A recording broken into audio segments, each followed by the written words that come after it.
मुख्यमंत्री शिवराज सिंह चौहान 3 दिनों से पंडुचेरी में नए साल की छुट्टियां मना रहे थे। अरविंद आश्रम में उन्होंने 3 दिन तक मंथन किया और उसका परिणाम आज देखने को मिला, जब उन्होंने नए साल के प्लान को लेकर सभी मंत्रियों और अधिकारियों को तलब किया। इसी पर देखिए हमारी यह खास रिपोर्ट। सीएम शिवराज सिंह चौहान ने किया मंथन, मंत्रियों और अधिकारियों को किया तलब, सुशासन पर आगे बढ़ने की दी गई हिदायत। अधिकारियों को सीएम शिवराज ने दिया टास्क। सोमवार को सीएम हाउस में अति महत्वपूर्ण बैठक आयोजित की गई थी, जिसमें कैबिनेट एवं राज्य मंत्री, मुख्य सचिव, सभी विभागों के अपर मुख्य सचिव, प्रमुख सचिव, सचिव और विभागाध्यक्षों को बुलाया गया।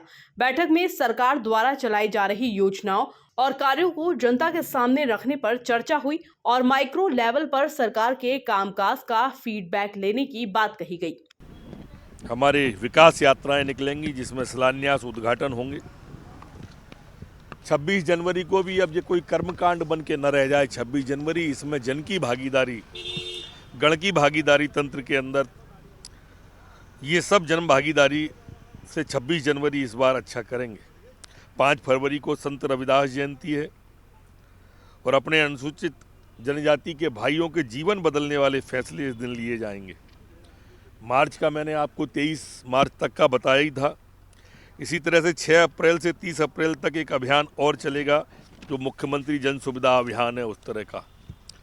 चीता प्रोजेक्ट के बारे में भी विस्तार से बात हुई। सहरिया, भारिया, बैगा, ये अलग वर्ग की जो पंचायतें हैं, ये भी अब प्रारंभ होंगी।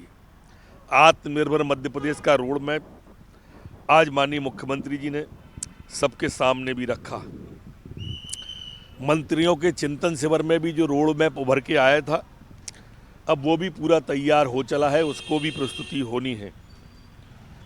और इसलिए आज मुख्यमंत्री जी ने कहा कि हितग्राही मूलक योजनाएं जो होती हैं, ये हितग्राही मूलक योजनाओं का समय पर भुगतान सुनिश्चित हो जाए। ऐसा न हो कि संबल वाला हितग्राही परेशान हो रहा हो या कोई बीच में दिक्कत आ रही हो। कई विभाग ऐसे हैं जिनकी माइक्रो मॉनिटरिंग अब प्रारंभ करने का भी निर्देश उन्होंने मंत्रियों को, प्रभारी मंत्रियों को दिया। जैसे जल जीवन मिशन है, प्रधानमंत्री आवास है, मुख्यमंत्री भू आवास योजना है, आपका राशन आपके द्वार है, सीएम स्वनिधि, ऐसी अनेक योजनाएं उन्होंने गिनाई, जिनकी अब माइक्रो मॉनिटरिंग के लिए आज निर्देश दिए गए हैं। उन्होंने कहा है कि एक अधिकारी अलग से हम तैनात करेंगे, एक अधिकारी अलग से डेडिकेटेड ही रखेंगे, जो हमारे बच्चों के छात्रावास होते हैं। इन छात्रावासों के अंदर उनकी भोजन व्यवस्था, उनकी कपड़ों की व्यवस्था, उनके बिस्तर की व्यवस्था, ये देखेगा।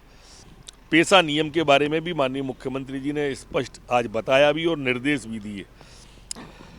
लाभार्थियों से फीडबैक लेने का भी एक सिस्टम के लिए सभी प्रमुख सचिवों को, सम्मानित मंत्रियों को कहा गया है कि जो लाभार्थी लोग हैं, अपने विभाग से प्रतिदिन 10-5 फोन लगना चाहिए और फीडबैक लेना चाहिए। इसी तरह रोजगार देने को लेकर जारी भर्ती अभियान पर भी चर्चा हुई और जल्द से जल्द भर्ती पूरी के निर्देश दिए गए। 14,000 जो भर्तियां निकाली हैं राज्य सरकार ने, उनकी भर्तियां सभी 15 अगस्त तक हो जाएं, ये माननीय मुख्यमंत्री जी ने कहा है। और इसके बाद में सभी विभागों को आज कहा है कि और भर्तियां तलाशें, जिससे नई भर्तियां प्रारंभ करें। हर महीने में 2.5 लाख नौजवानों को रोजगार देने का प्राइवेट क्षेत्र में अलग अलग सेक्टर में अंशदान प्रमाण पत्र देने का जो अभियान है, वो लगातार जारी रहे, ऐसा मुख्यमंत्री जी ने कहा है। सीएम ने मंत्रियों से अधिकारियों के साथ समन्वय बनाते हुए जनता से फीडबैक लेने को कहा। इसके साथ ही योजनाओं में लापरवाही करने वालों पर कार्रवाई करने की बात कही। Bureau report, MP news.